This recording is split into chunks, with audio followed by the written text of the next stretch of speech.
Today is October 10th, 2022.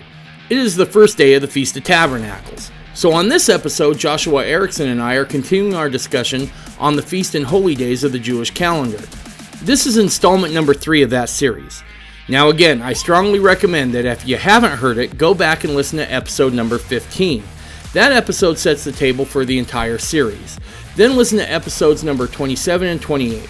The reason for this is, as I've had these conversations with Joshua, I began to see that the Lord instituted these feast and holy days to build on top of one another.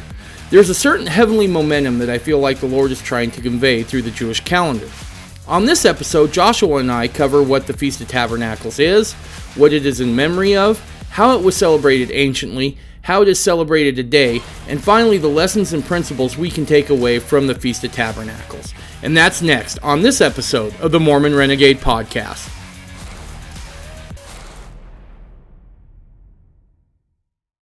So I just want to take a moment to thank you, the listener.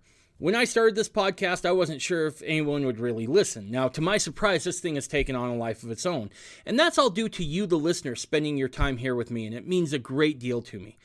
Now, as a husband and father, I'm keenly aware of how important time is. It feels like there's just never enough of it. So when you are spending your time here listening to this podcast, I feel a responsibility to never waste your time. In that spirit, as this podcast has grown, I feel like I need to do you, the listener, justice. I want to continue to produce good content and upgrade the audio quality. That takes better equipment and better software, and that all takes money. Now, I've tried to advertise, but you'd be surprised. There's not a lot of people wanting to advertise on a Mormon Fundamentalist podcast. I know, surprising, right? Now, if you want to help support the podcast, you can do that one of two ways. The first is go over to MormonRenegade.com and hit the donate tab. There you can make a one-time donation, or you can go ahead and set it up to be a monthly recurring donation. Your choice entirely. Now, option number 2, because I'm a capitalist, if you want to head on over to MormonRenegade.com, click on the store button, you're going to find that we've got some new swag out. We got some t-shirts, we have a tote, we have cell phone cases, water bottles, coffee cups. We got a bunch of stuff, and more is going to be on the way. So, if you feel like that's something you could do, again, head on over to Mormon Renegade and check all that stuff out. If you're not in that position to do so, I completely understand. We're all squeezed right now with high gas prices and high inflation. So even if you can't, please keep listening and maybe keep the podcast in your prayers so we can continue to grow, produce good content, and better audio quality. Thank you.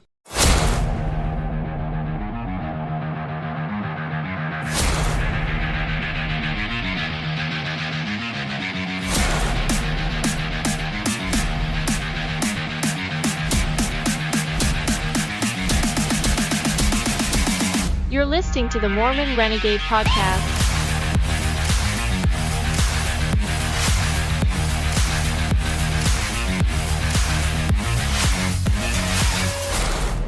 All right, well, welcome back, man.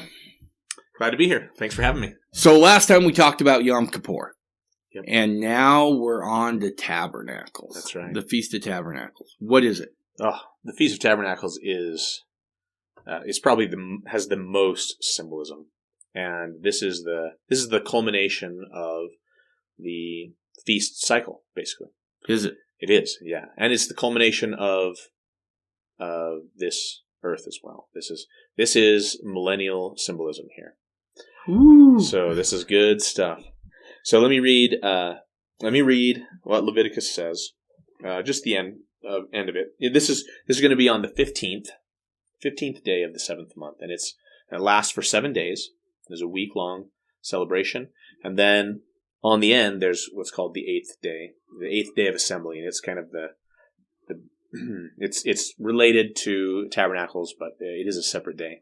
And anyway, exciting I'm getting stuff. the vibe that in the 7th month, there wasn't a lot of work getting done in Israel. Yeah, you might be right. Now, when it comes to the week of Tabernacles, the first day, and this basically mirrors. There's actually a nice correlation between the first month and the 7th month. Okay. In the first month, the first day of the first month, the scriptures say is the new year.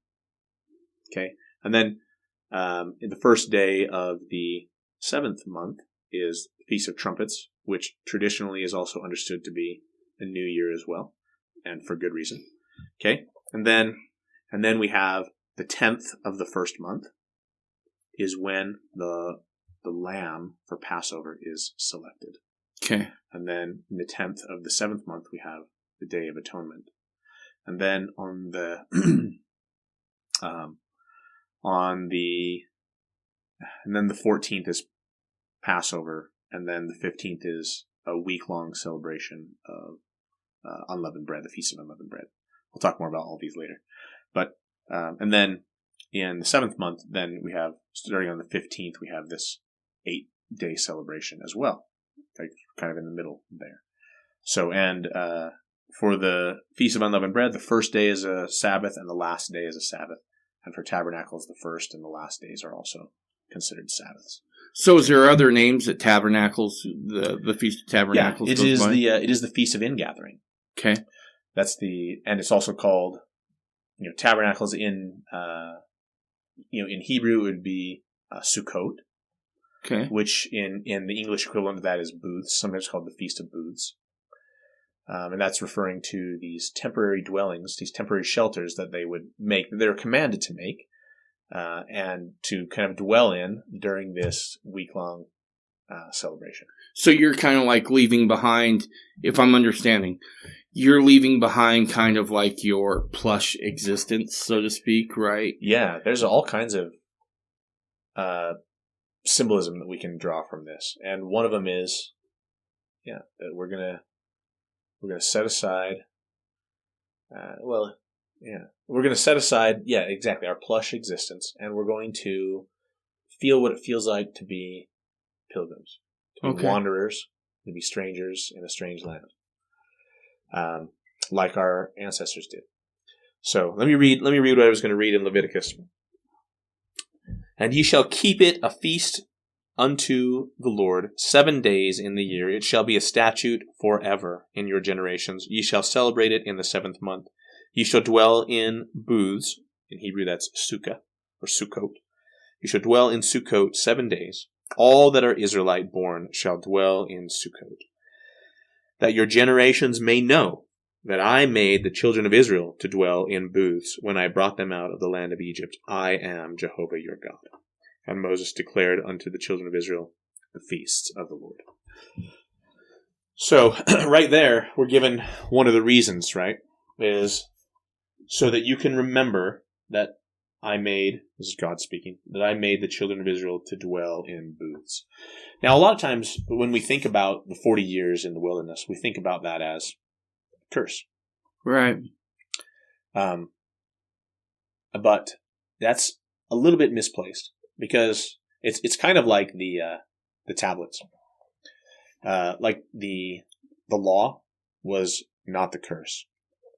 The curse was having the higher Melchizedek. You could have had more. Could have had more. Yeah. Which is interesting because that will often be how it is for some of us at the final judgment. We could have had so much more. That's exactly right. And so the wandering in the wilderness, that also was not the curse. The curse was not the promised land. Right. You see, they were blessed in the wilderness, tremendously blessed. Like if what happened to them in the wilderness is a curse, then may I be cursed similarly, because they had the pillar of fire and the shadow guiding them constantly. It was right there. God's presence was with them. It's like, what a curse, and for protection and for direction. And they had manna from heaven, all their needs were taken care of. The scriptures even say, in Deuteronomy it says, even their shoes and their clothes did not wear out for 40 years. Like everything was crazy. Everything was provided. So that was not the curse. That was a blessing. Like God was with them. And this is why this is, the symbolism of tabernacles is related to the millennium. When, as we said, which is it? 10th article of faith. Christ, the earth will be renewed and receive its paradise glory, and the Christ will reign personally upon the earth. Like the Lord is going to be with us again there. And, so that's the symbolism, part of the symbolism. Okay. Now, what else can we remember? So one is the children of Israel wandering in the wilderness. As Mormons, we have other wanderings in the wilderness that we can remember too, right? I mean, the Book of Mormon starts with a family wandering in the wilderness, right? Lehi and his family, they're in the wilderness 8 years before they, which is a symbolic number, right? It's 8 years and then they get in the water. So, to enter the promised land. So, that's cool. The Jaredites also wandered. And of course, even more recently than that, we have Pioneers. Mormon pioneers, yeah. Right. And that is often called the Mormon Exodus, right? Right. And for good reason. And there's all kinds of even to the place where we ended up. By a salty sea, by a salty lake. Connected by a river, which we named River Jordan, that connects to a freshwater lake. Yep. So, yeah. So it's that's one of the things. We can remember what our ancestors did. Another thing is we remember our own wandering. So I'm going to go to the book of Hebrews here. Sorry. No, you're good. Hebrews chapter 11. Starting with verse 8. This is talking about all the all those faithful people. There's a big list of faithful people, and Abraham is one of them. Verse 8 starts, "By faith Abraham, when he was called to go out into a place which he should after receive for an inheritance, he obeyed. And he went out, not knowing whither he went. By faith he sojourned in the land of promise, as in a strange country, dwelling in tabernacles with Isaac and with Jacob, and heirs with him of the same promise. For he looked for a city which has foundations, whose builder and maker is God." I'll keep reading. "Through faith also Sarah herself received strength to conceive seed, and was delivered of a child when she was past age, because she judged him faithful who had promised. Therefore sprang there even of one, and him as good as dead, so many as the stars of the sky, and the multitude, and the sands which are by the seashore innumerable.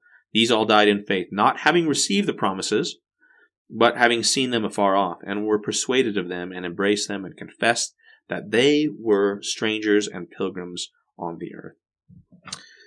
Okay, and it goes on that they were I'm going to keep reading. Sorry, I'm going to read a couple more. "For they that say such things declare plainly that they seek a country. And truly, if they had been mindful of that country from whence they came out, they might have had opportunity to have returned. But now they desire a better country, that is, a heavenly. Wherefore God is not ashamed to be called their God, for he hath prepared for them a city." So beautiful stuff there, but it says, Abraham and his family, they sojourned in tabernacles in a strange country. Said they were strangers and pilgrims on the earth. And that is our position too. That we are strangers here. And this is not our, at least the earth as it is, this is not our home.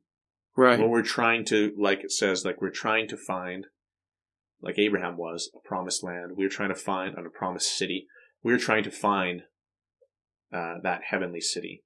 Right? And that's what our sojourn here on the earth is all about, is making our way back to the place where we came from. I want to talk about that a little bit more, because I think it's so important that we recognize that while our ultimate hope and goal as Mormons here on in this earthly state is to make Zion, to build Zion, it all has to start personally first, right? Yes.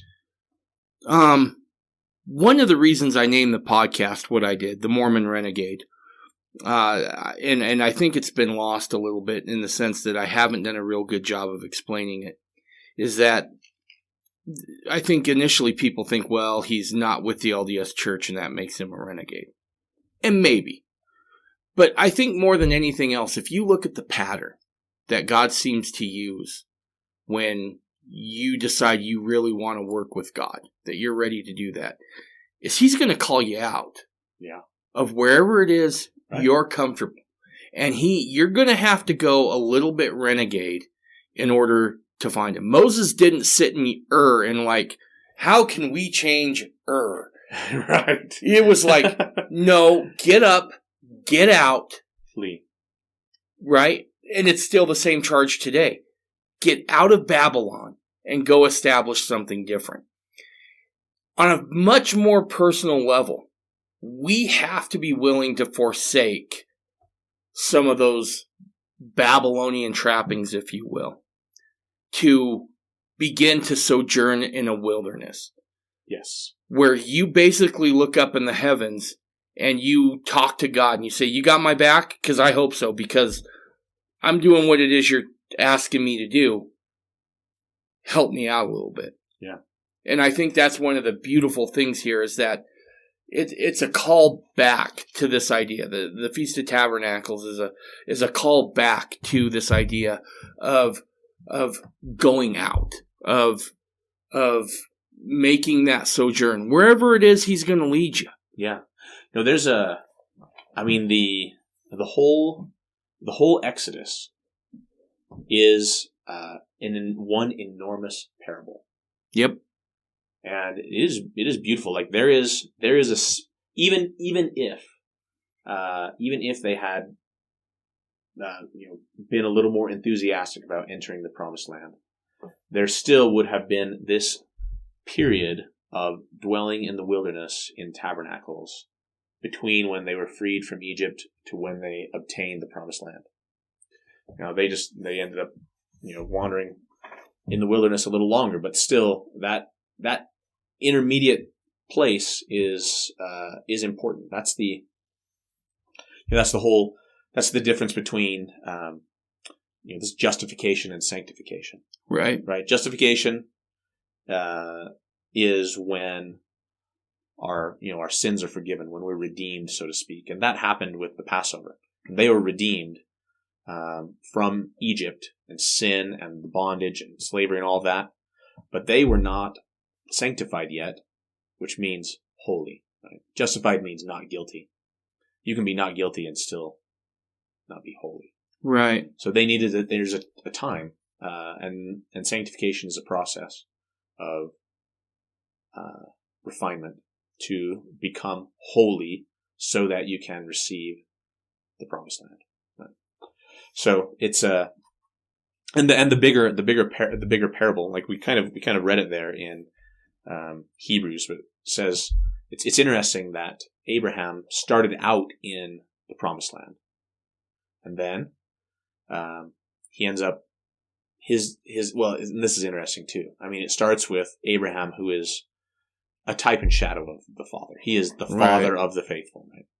And then there's the three patriarchs, right? And we have this idea of this Godhead, right? And then Jacob has 12 sons, which become the nation of Israel, right? And then all of his descendants, they end up going to Egypt.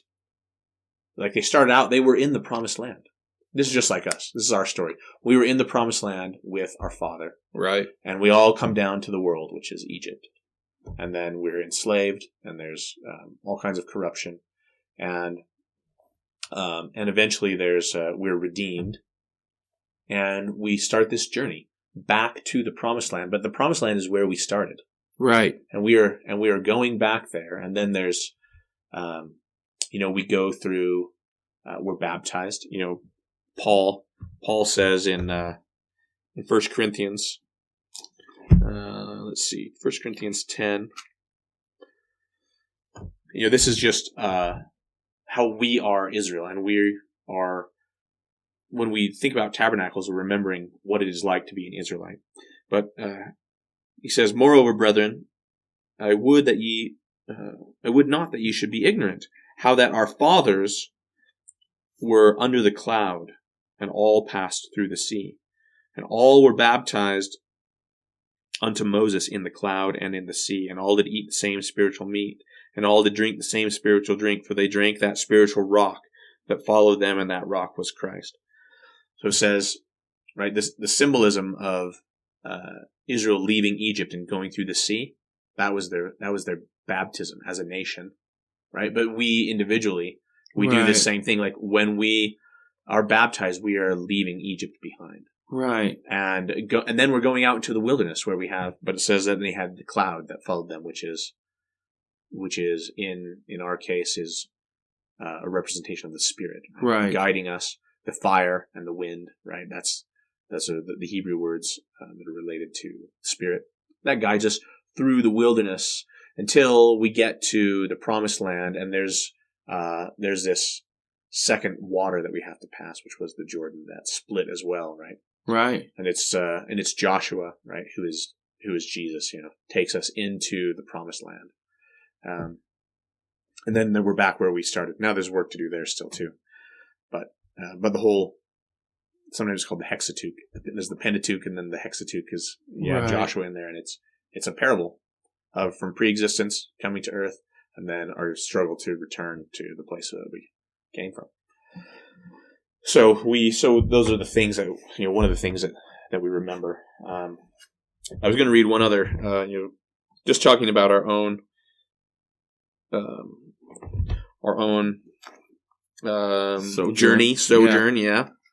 Moroni, chapter 9, verse 6. And now, my beloved son, notwithstanding their hardness, let us labor diligently.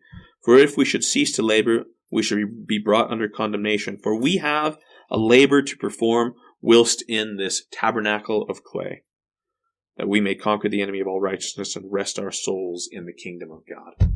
So we have these tabernacles of clay that we are dwelling in, and we are also strangers and sojourners. So it's interesting. Another thing that the first time that tabernacles are mentioned is with Jacob, and Jacob separates himself from Esau. Right? He goes out. Right. He says that he makes sukkahs or sukkot, these tabernacles for his livestock. And so when we go and we are now dwelling in sukkahs, that is kind of also a reminder of our place as livestock. In other words, we are God's flock, right? Sheep, right? And He is the shepherd. And so here we are putting ourselves kind of in that position to remember that. And it's even more than that. Another thing that we remember is not only that we are in tabernacles, but also that that the Word was made flesh. Right. That Jesus came down, condescended, and tabernacled with us as well. And the scriptures talk about that. There's a number of verses, and I won't go to those. We all are familiar with that probably, but God came down and tabernacled with us, right, in the form of Jesus, and was a man among us. And this ties into the millennial significance again, is that we believe that, again, physically there will be,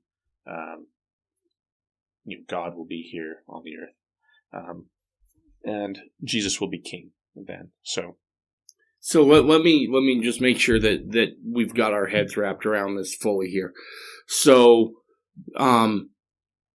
this is in remembrance of Israel's journey through the wilderness. Yeah. It is a time to remember that, hey, we're all on this journey spiritually. And it's a way for us to hearken back to what it was Israel had to go through and kind of see that through their eyes. Yeah. And also pointing towards a parable of the journey we're all on, coming from a promised land into mortality, and then ultimately our quest to get back home. That's right. Okay. Yep. That's one. That's one aspect of it.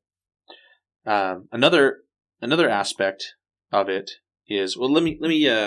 I said this has millennial significance. So, I read in Leviticus chapter 23, and all the feasts have this language too. It says, "Do this forever Right. throughout your generations."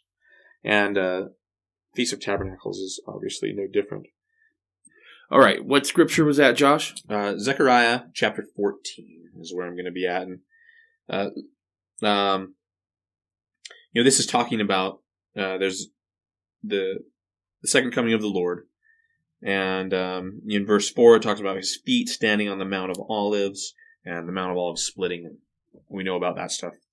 But after all of that, then really interesting, you go to verse 16. And I'll start there. And it shall come to pass that everyone that is left of all the nations which came against Jerusalem. So after this big battle, Armageddon. Right. There will be people left over. And it says, of all the nations, everyone that's left shall go up from year to year to worship the King, the Lord of hosts, and to keep the Feast of Tabernacles. This is into the millennium here. Everyone needs to come up. And it shall be that whoso will not come up of all the families of the earth unto Jerusalem to worship the King, the Lord of hosts, even upon them will be no rain. And if the family of Egypt go not up and come not, that have no rain, there shall be a plague wherewith the Lord will smite the heathen that come up not to keep the Feast of Tabernacles. This shall be the punishment of Egypt, and the punishment of all the nations that come not up to keep the Feast of Tabernacles. So this one actually has a penalty associated with it, if you will, if you don't keep this. Mm-hmm. Yeah, they all do, no doubt. This one is explicit, though, that at least one of the penalties is no rain. Right. And so this is another thing that the Feast of Tabernacles historically and symbolically, like we just read, has been connected with the coming of rain. And so this is actually kind of at the end of the end of the dry season in Jerusalem. So Jerusalem actually gets a pretty fair amount of rain. But the problem is that it all comes in one rainy season. Yeah. And so if the rain doesn't come, everything's dry and dying by the time the rains come again. And so one of the themes of Tabernacles is this prayers for rain, and which is tied to life and their prosperity, their crops, and all of that. So it is one of the three pilgrimage feasts. Excuse me. So 3 times a year, all the males are supposed to come up to Jerusalem with their offerings. One is the Feast of Unleavened Bread. One is the Feast of Weeks, and then the Feast of Tabernacles. And these are all harvest parts of the harvest cycle. There's during the Feast of Unleavened Bread is when the barley harvest is happening, and then Feast of Weeks is when the wheat harvest is, and then Tabernacles is all the fruit, the figs and the grapes and the pomegranates and olives and all of those kind of things. So you bring one of the purposes is to bring your offering to the Lord when your harvest comes in.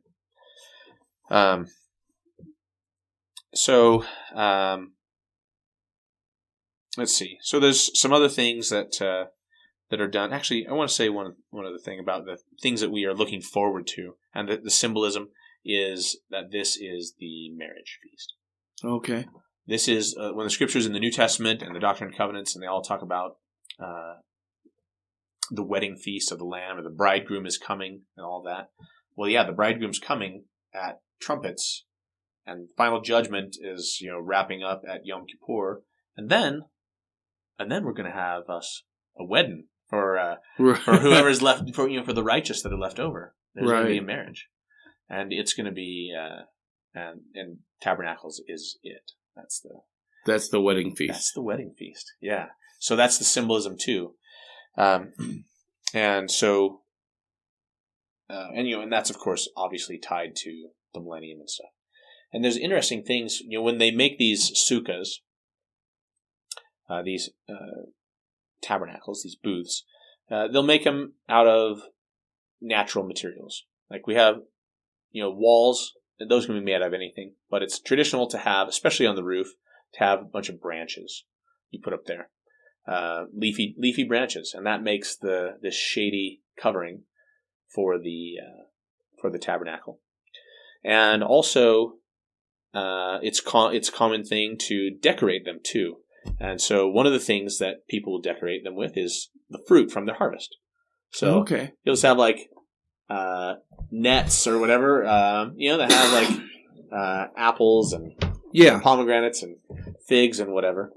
And this actually is this kind of imagery is referred to in the scriptures in a number of places, and is actually interesting. I was reading about George Washington. Let's see if I can find that. Oh, there it is.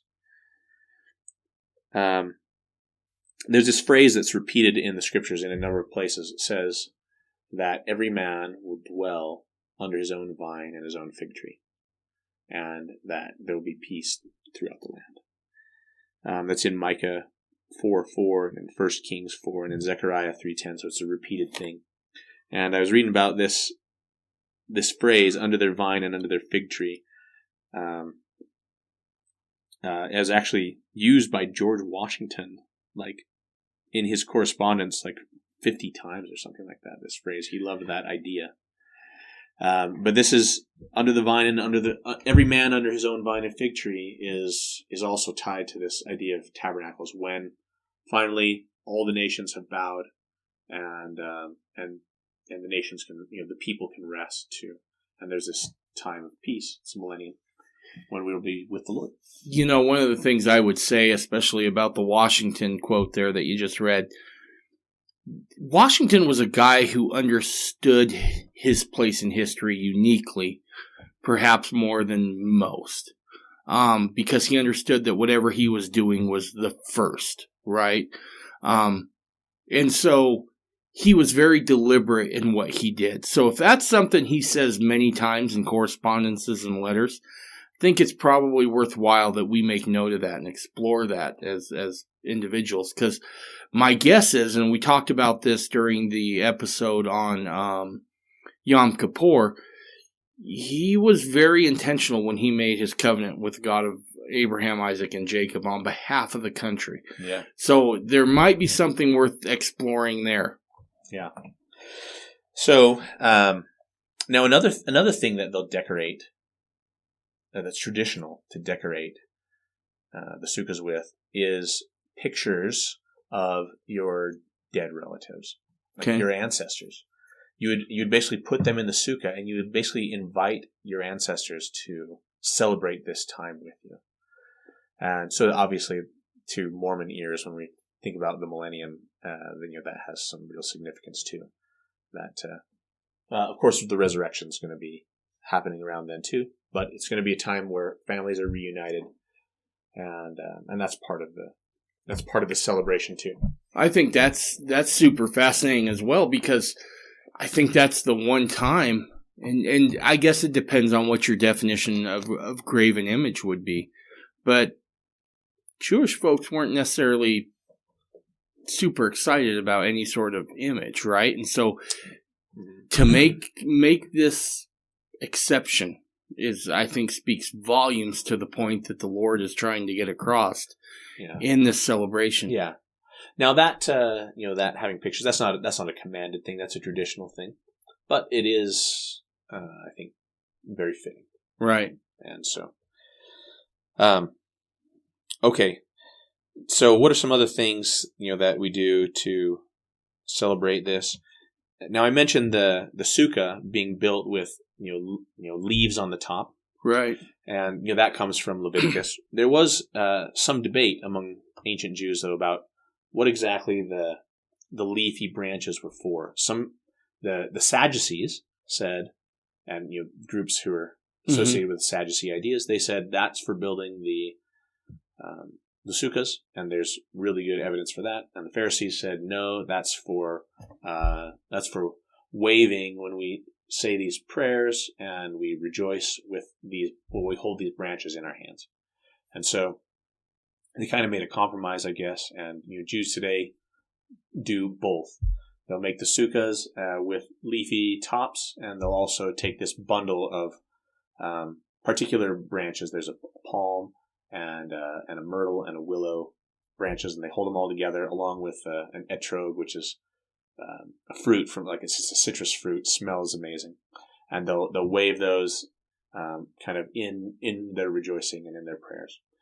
And there's definitely symbolism associated with that, especially with the palm branches, waving those to welcome the king, right? The Savior, That was done in his triumphant entry, right? And in the book of Revelation, it talks about in the future, the saints, surrounding the throne and worshiping with palm branches in their hands. So there's, even in the New Testament, these things that are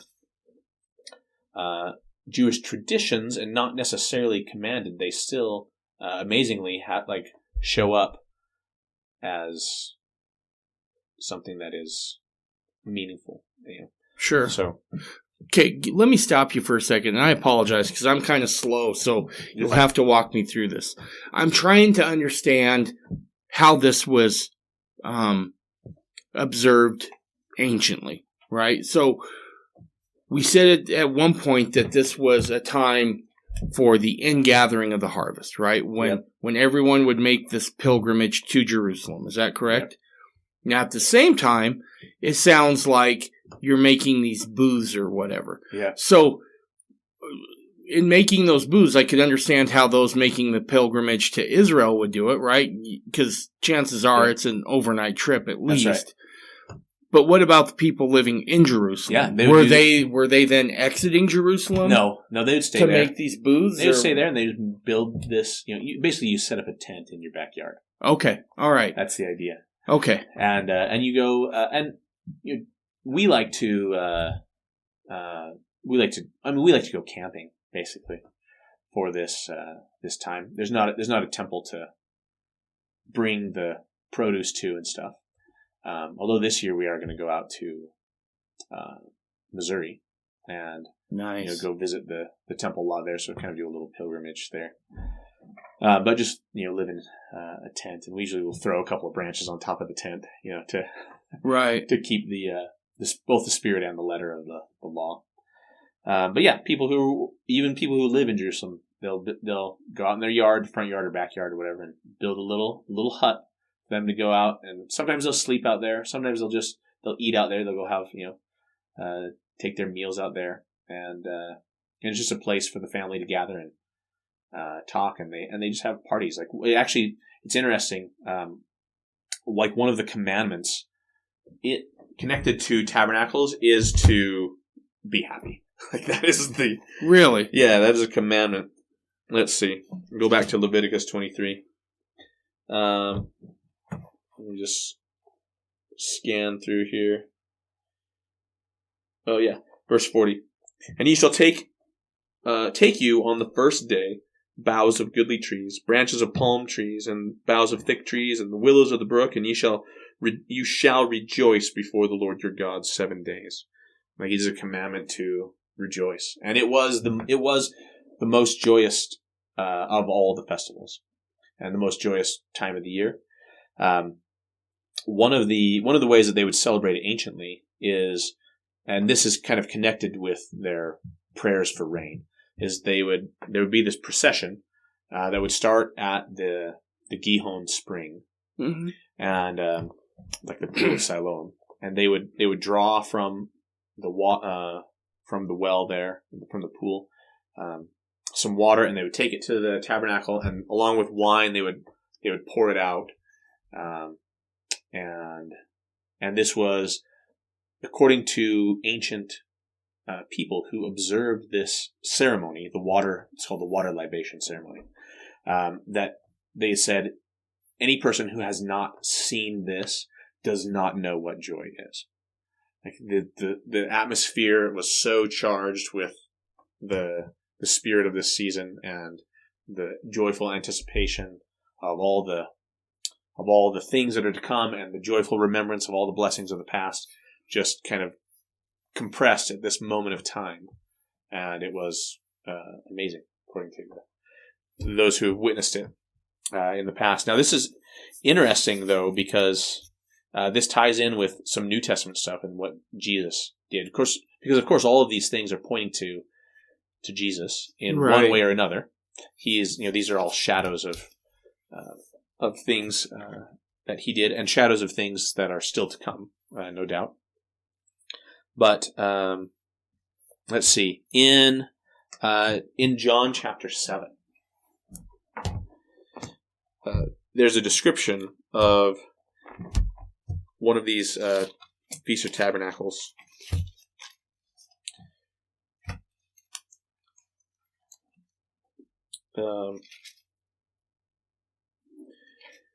Feast of Tabernacles was coming, and he was there, and let's see, like 37 through 38.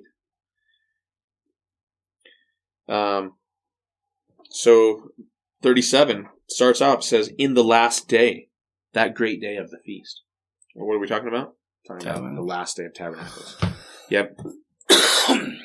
Which means this is when they would do that water pouring ceremony. And this is when the whole crowd and everyone who's watching was at this like height of joy and celebration.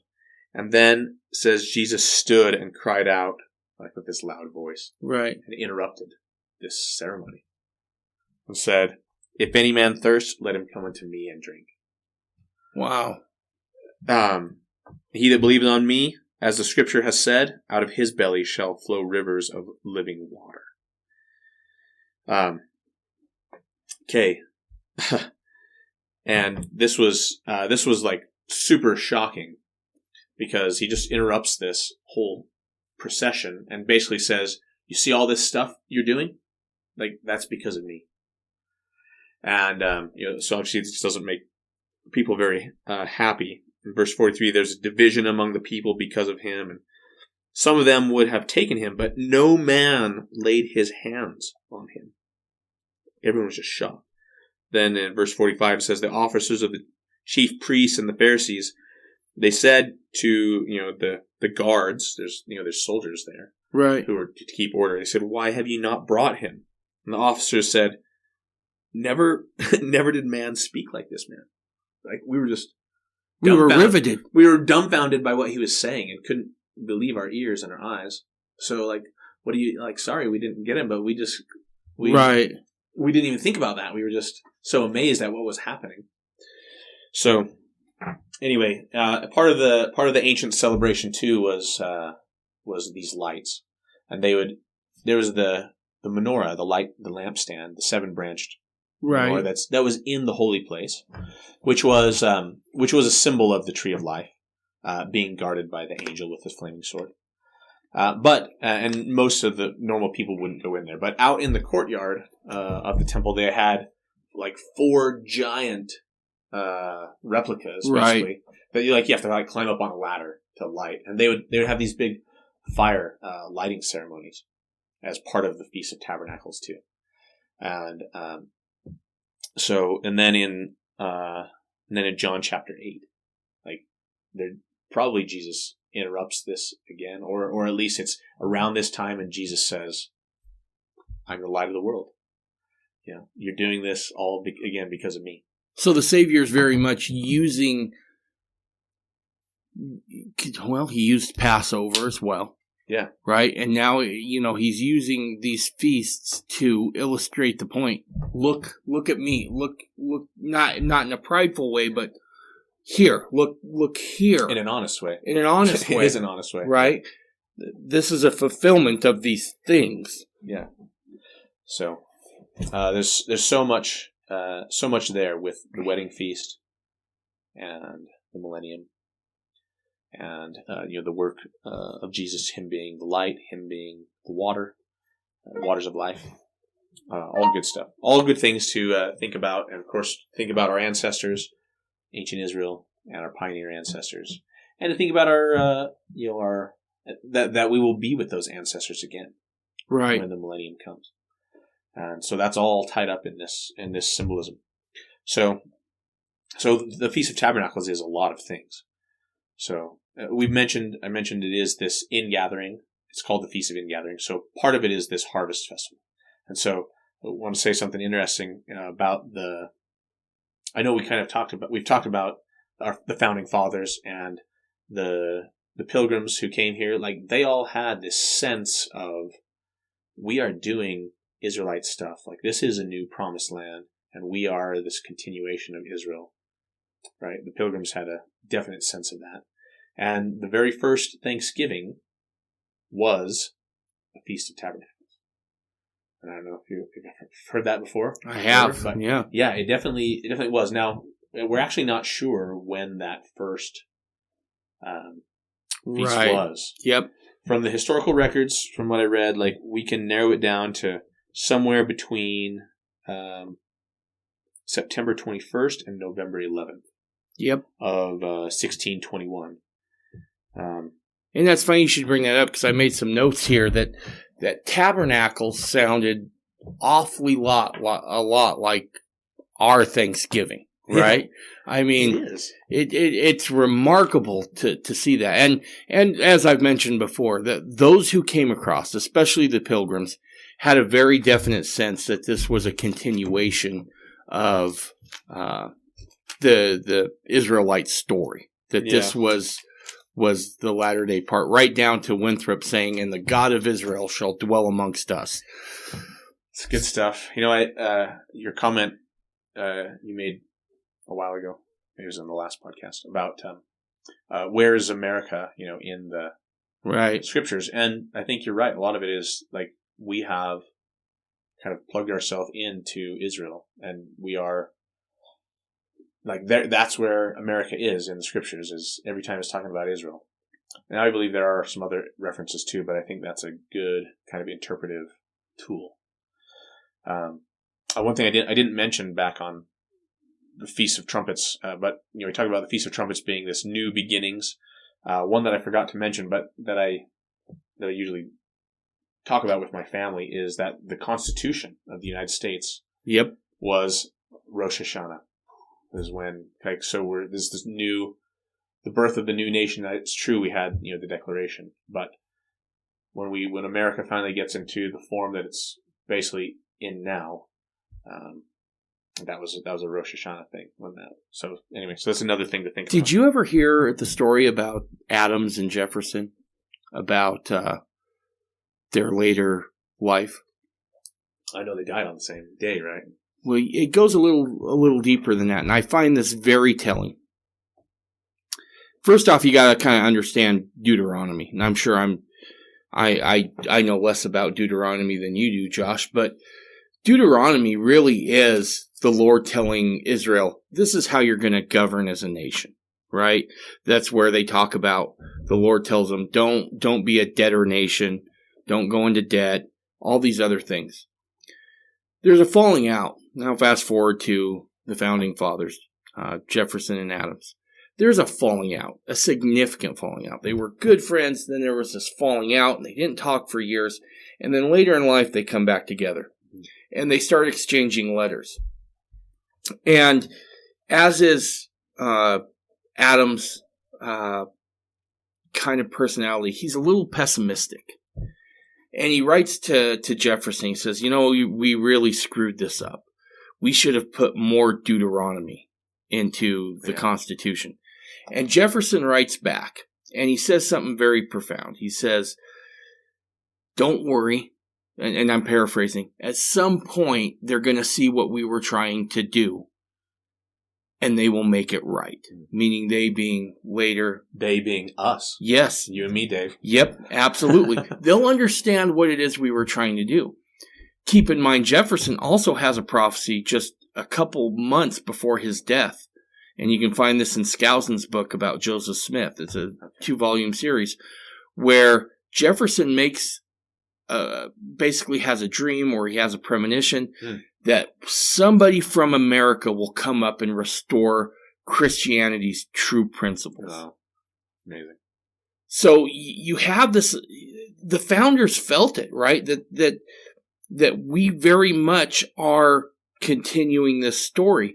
And I had one college professor who was very profound, who made the assertion that we are really, we tend to, especially in academic circles, hang our hats on this idea of we are simply continuing the story of Greece and of Rome.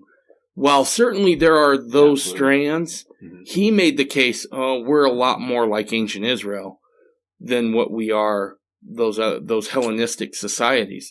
And I think when you start seeing the founders in that, and you start seeing some of the parallels like Tabernacles and Thanksgiving, you start to see that happening. Yeah. No, there is a cultural struggle between Israelite and Greek ideas. Yep. Yeah. And so, America is unique because there is this tension between the Hellenistic and the Hebrew. Yeah, there is, absolutely. Yeah, amazing. Yeah, so anyway, there's uncertainty about the dates, but some historians feel like the most likely date was September 29th, 1621, which, if you look on the calendar for that year, that was the first day of Feast of Tabernacles. That's crazy. And I don't know if they knew that necessarily, but they certainly based their, maybe they did know it, I don't know, but they certainly based their festival, their Thanksgiving festival, was based on what it says in Leviticus and what it says in Deuteronomy about having this, when you come in, it says they'll read in Deuteronomy 26. The Lord brought us forth out of Egypt with a mighty hand and with an outstretched arm and with great terribleness and with signs and with wonders. And he brought us into this place and has given us this land, even a land that flows with milk and honey. And there was certainly miracles that attended, those first pilgrims landing there, right, in by Plymouth. So, and going on, and now behold, I have brought the first fruits of the land, which thou, O Lord, hast given me. And thou shalt set it before the Lord thy God, and worship before the Lord thy God, and thou shalt rejoice in every good thing which the Lord thy God hath given unto thee, and unto thine house, and unto the Levite, and the stranger who is among you. The strangers who are among you, you're supposed to invite them to this feast too. So they invited the Wampanoag tribe, right? And had a big feast. It lasted for days. And so this was another question I was going to ask you. How did Israel respond when there were pilgrims in the land during that feast? Yeah, they should. If they were keeping the commandments, which Israel didn't always then. Yeah, they should have. Every time there's a feast, they're supposed to invite the strangers. And because, God said, you must remember and be kind to the stranger because you were strangers in Egypt. And so don't forget what it was like to be a foreigner, and you don't want to be like the Egyptians were to you. So this is the golden rule. Do unto others, do have them do unto you, I think that's so fascinating. And I think it shows God's love in a lot of ways. Like, look, understand you're blessed in your station, right? But I expect you to bless the lives of those around you, even those who might not necessarily be of you. Right. I am expecting something more from you. And we can look at this and there's all sorts of ways of looking at it. I'm without getting too political, I'm pro-immigration, legal immigration, right? We got to secure that thing, but that's I think that's part of our divine mandate, and I think it's part of the divine mandate clear back to ancient Israel, right? Mm-hmm. You understand where you come from. Yeah. Understand it was, God speaking to the country, to the nations. Understand it was my providence that brought you forth out of obscurity against the power of the time, whether that was Egypt or Britain, and understand that yes, I have blessed you, but I expect you to bless the lives of others. Yeah. Oh, that's beautiful. And everyone was expecting the strangers. You don't have to be. You can become Israelite. You can be grafted in. Sure. But even if you don't, you still everyone keeps the laws. The same. Yep. This is the same. It says over and over. There's one law for Israelites and the stranger who's among you, and then we can just live in harmony. So, no, good stuff. Now, I'm going to read a verse from Doctrine and Covenants 136. and this goes, so I'm going to kind of tie this into the restoration too. There's a lot of ancient things, but we have good reasons as Mormons, as Latter-day Saints, to celebrate these things too. One, we're Israel. Two, it's in our more recent heritage too. So Doctrine and Covenants 136, verse 37 is, of course, Revelation through Brigham Young. Therefore marvel not at these things, for you are not yet pure. Ye cannot yet bear my glory, but ye shall behold it, if you are faithful in keeping all my words that I have given to you. From the days of Adam to Abraham, from Abraham to Moses, from Moses to Jesus and his apostles, and from Jesus and his apostles to Joseph Smith, whom I did call upon by mine angels, my ministering servants, and by my own voice out of the heavens to bring forth my work. So I think that's powerful scripture. That's what I'm trying to do, is say, look, all the words from Adam to Abraham, from Abraham to Moses, from Moses to Jesus, and from Jesus to Joseph. Those are all God's words still, and he hasn't retracted any of them.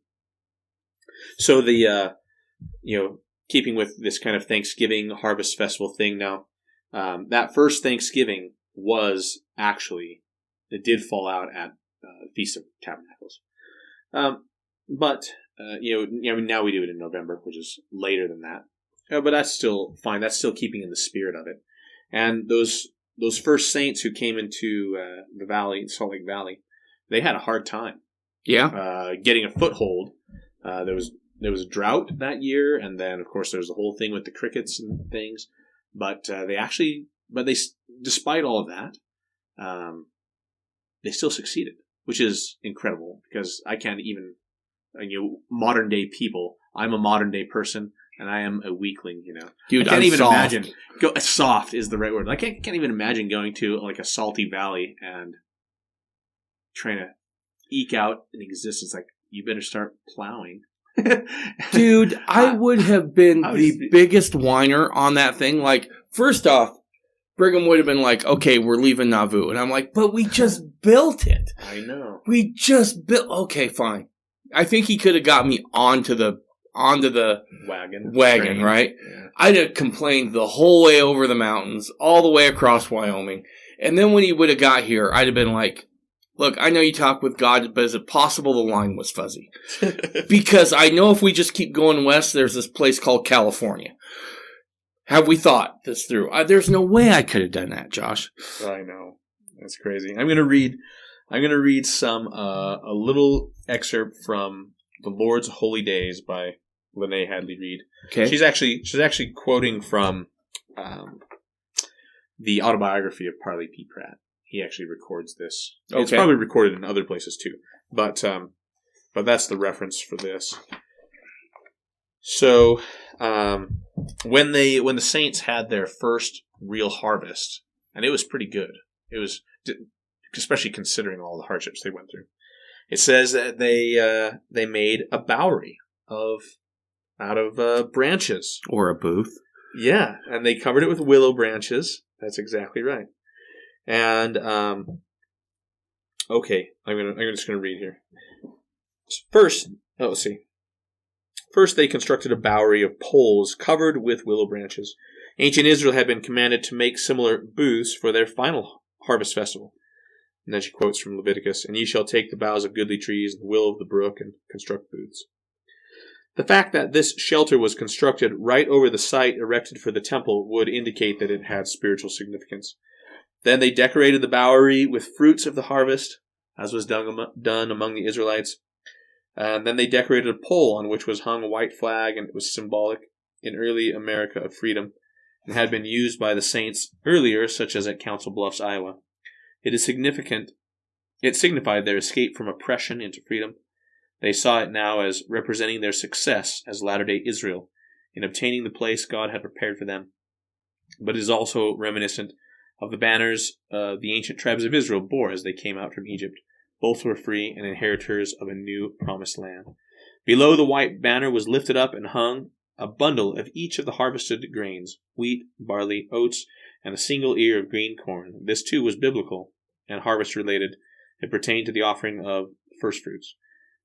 And then she quotes from Leviticus as well. When ye come into the land which I give unto you, and shall reap the harvest thereof, then ye shall bring a sheaf of the first fruits of your harvest unto the priest, and ye shall wave or lift up the sheaf before the Lord to be accepted for you.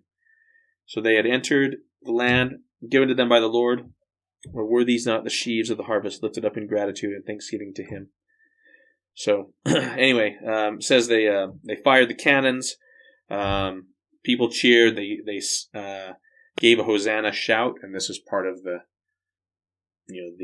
tabernacle symbolism of Jesus coming into the temple as well, right?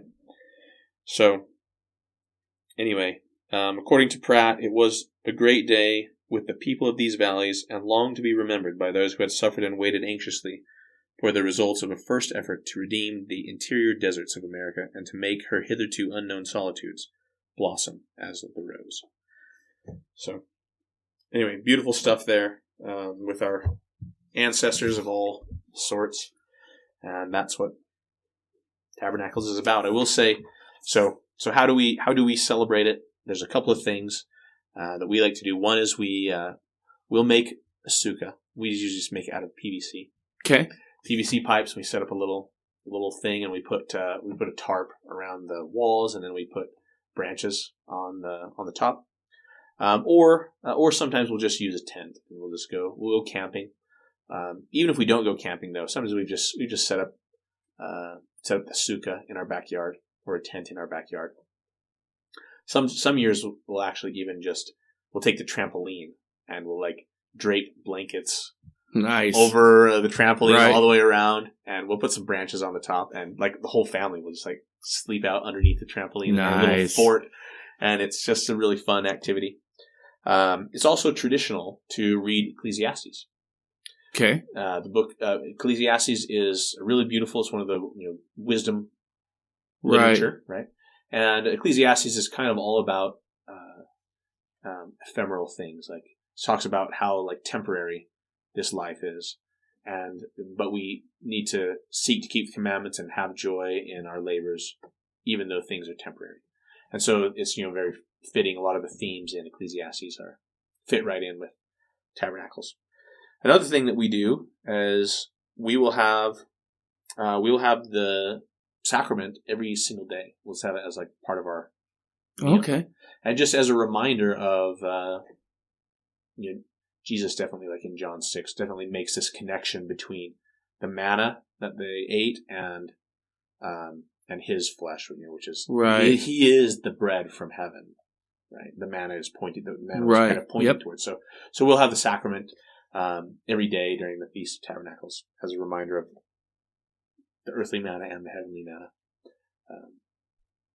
and it's just a good time. So that's pretty much it. What do you take away when you do that? It's like all my answers to this question is the same all the time. It's just always good to have a time to remember all those things that we talked about. To remember my ancestors and to remember my own position here as strangers on the earth, and to remember the blessings that God's given me. I'm in the wilderness. We are all in the wilderness right now, so to speak, and hopefully we're being led by the pillar and the cloud. And eventually, we're looking forward to obtaining that holy city, that promised land. And that's, we just have to keep that in mind, put our trust in God, and be thankful for all the blessings along the way and on this journey through the wilderness that we're all on. Dude, I think that's awesome. And I think it's good. I love how it in some ways, Tabernacles forces us to look outward as well. Remember the pilgrim. You were once a pilgrim. Yeah. And I think that is just one more quiver we can have. I mean, one more arrow we can have in our quiver to help us sharpen our discipleship. Remember those. Well, look outside yourself a little bit. Yeah. And remember what it was like. So, good stuff. Dude, as always, you're awesome. I love you. I love talking with you. Glad being here. What's our next one? It's going to be Hanukkah. Hanukkah. Yeah. Nice. Which I'll give you a little preview. Okay. Hanukkah is the Feast of Tabernacles. Really? Yeah, it is. Yeah. Awesome. We'll talk about that next time. Can't wait. Bye, everybody.